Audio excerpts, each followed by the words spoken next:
So as you can see from the photos I just posted up at the beginning of the video, one of the things that has really been bothering me is this issue with what really is called barrel droop.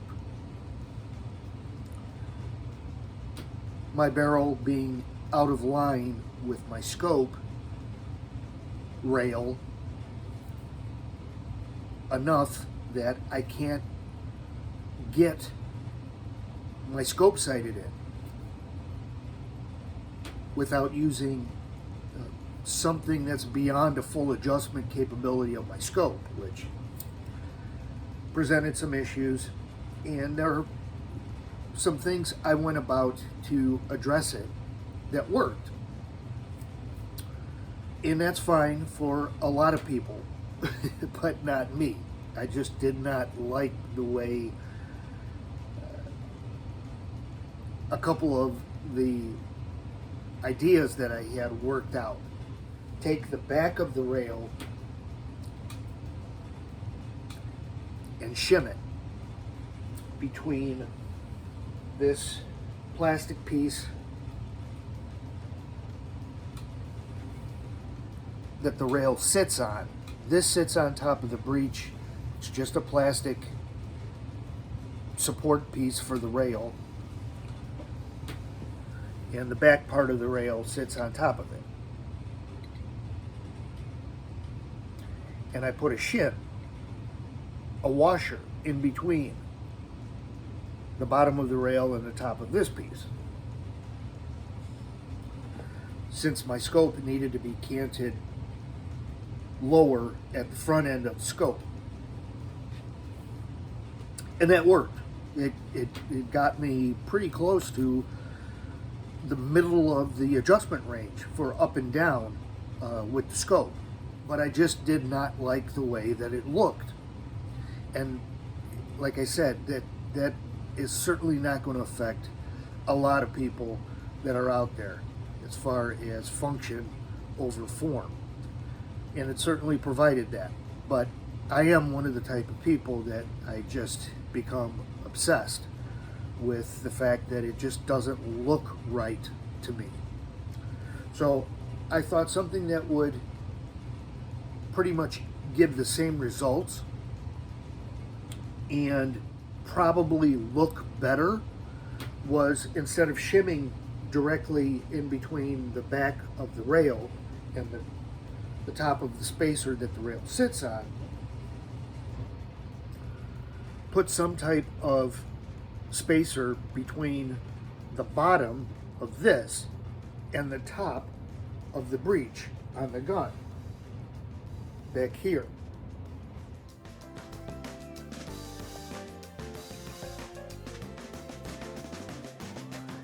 But basically, number one, measuring the overall thickness of that particular piece. I took it to work. I had to mill a lot of material off the top. It was going to make the scope sit up way too high in the back. So I milled off the top of it. It provided me with the same results that the washer did. I just moved the extra spacing to a different location that I thought would look better. Here's a picture of the gun with the spacer.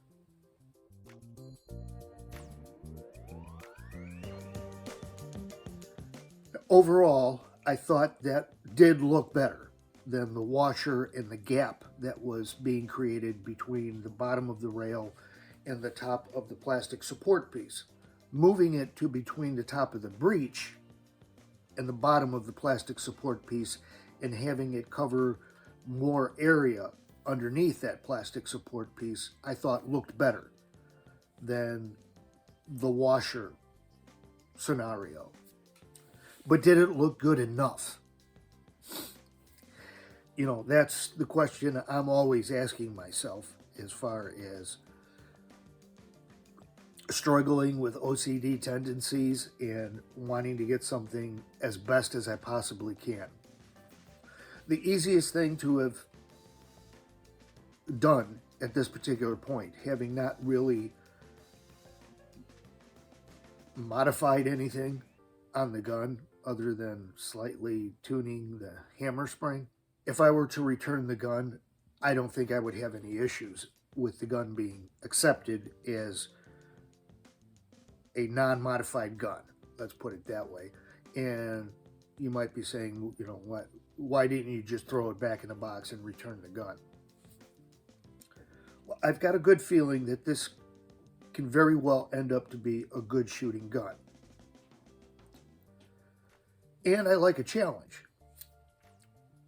So I took it upon myself to do some more thinking of how I can take care of this issue, having to slant my scope downward. And yes, I did look in, UTG makes an attachment. It's basically an angled scope rail that fits on top of your scope rail. And it utilizes a dovetail attachment, but then on the top, whatever you're going to put on top, it has Picatinny rail. The scope rail, the UTG angled scope compensator, let's call it, is under $15, but you add shipping to it, which is $8.99, and now we're talking close to, you know, between $25 and $30 for this rail compensator. And I thought there was something I definitely could do to correct the situation, have it look much better than using spacers or anything like that. And my mind went to the other rail adapting location, the front, not the back. And after thinking about it, I'm like, okay, what if instead of raising the rail in the back, you dropped it in the front? Instead of doing that, you went like that. Okay, well, there's only two ways to go about doing that, and that's it sits on the barrel band on the front, and take material off the top of the barrel band or remove material from the bottom of the rail where it sits on the barrel band. And that was going to be the easiest thing to do. Remove material from the bottom of the rail where it sits on the barrel band, which is what I did. Now, I took into account the fact that with the scope rail, what I know would work in the back, which was about an 0.40 thousandths thick washer. 40 thousandths thick washer in the back, kicked the back up far enough where my scope was well within its adjustment range of being on target. And knowing that was in the back, with an attachment point back here, and now I'm dealing with an attachment point up here, if my arm was my scope rail, up here, that the amount of material that would have to come off the bottom of the rail is definitely going to be a lot less than what a shim would have to be thickness-wise in the back. To kick this up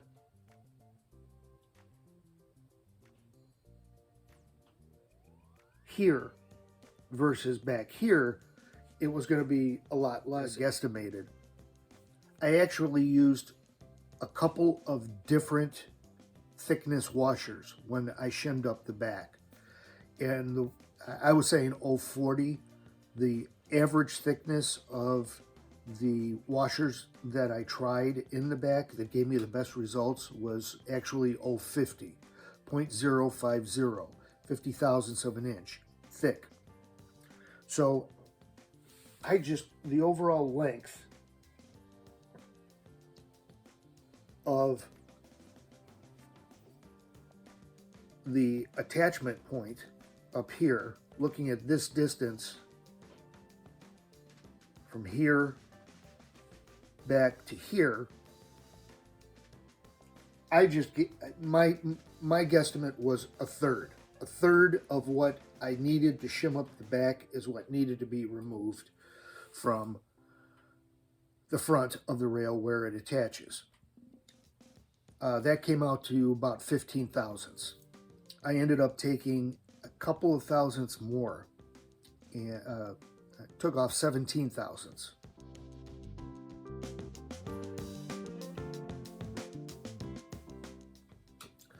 But this has already been painted to get rid of the silver finish because it doesn't match the black finish.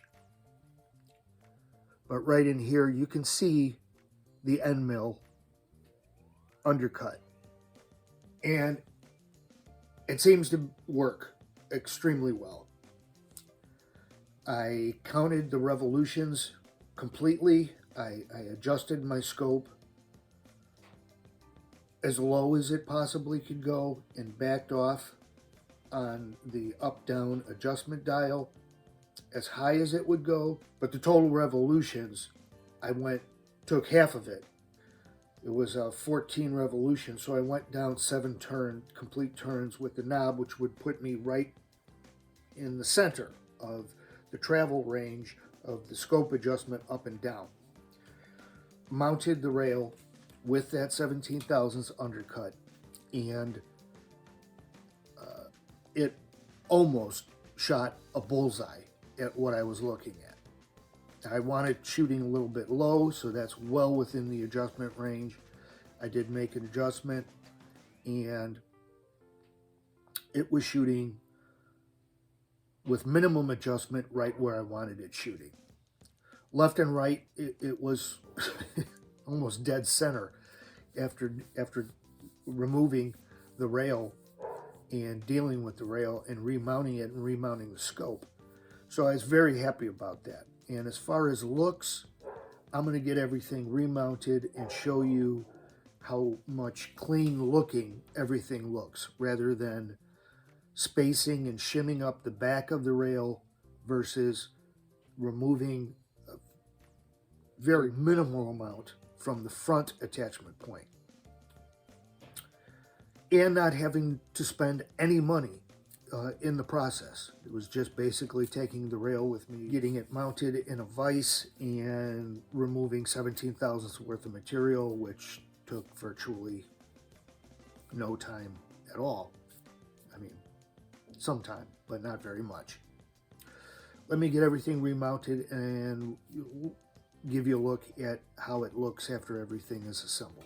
So everything's back mounted up with the rail in the scope.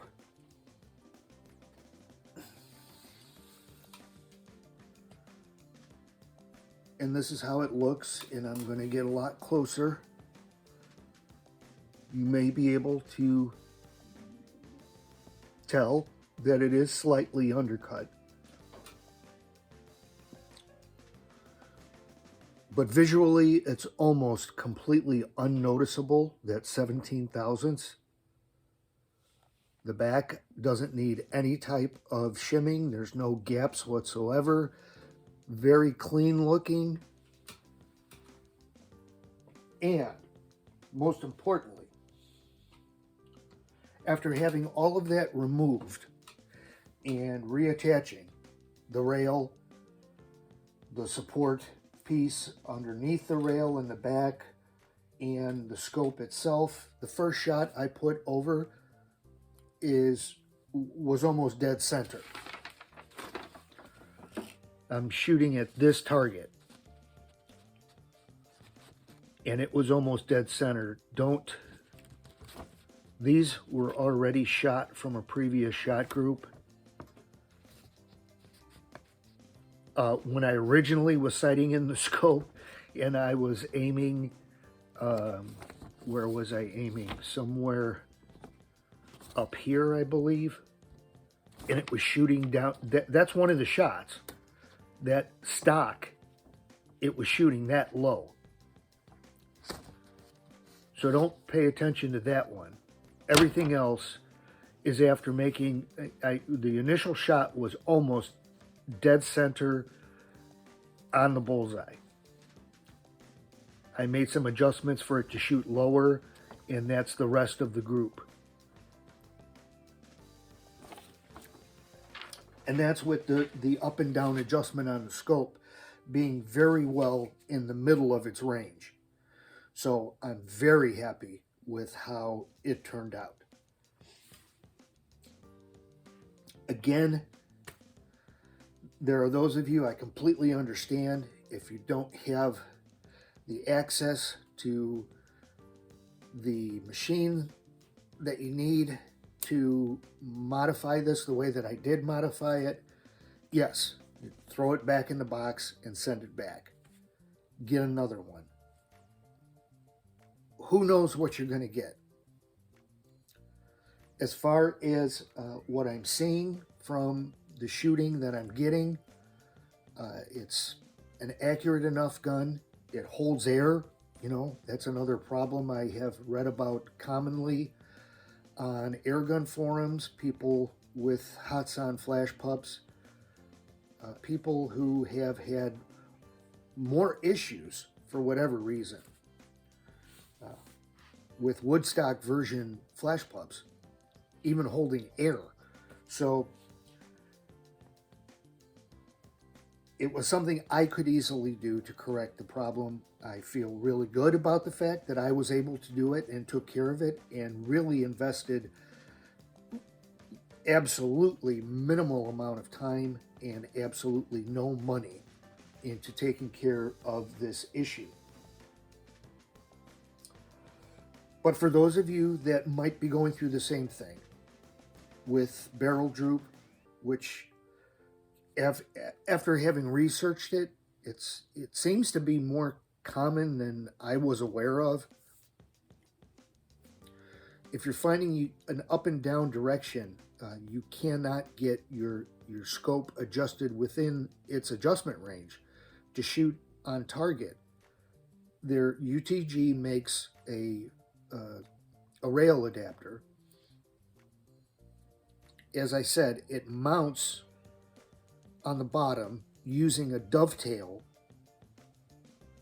attachment, and then whatever you're going to mount on top of it, it utilizes Picatinny rail fitting. So keep that in mind. That is out there. I know Pyramyd Air has it. You could also find it on eBay. But if you're having that problem, that might be your solution. In the meantime, I can move on to the next thing. I believe the next video I'm going to be doing some trigger testing. I'll get into that and get more of a accurate trigger pull weight for the wooden stock 177 caliber flash pump for the next video. Guys, thanks for checking this one out. Hopefully this might help some people that are having some issues getting their scope styled in adequately with where their gun is shooting. In the meantime, you guys shoot straight, stay safe, and I'll see you on the next one.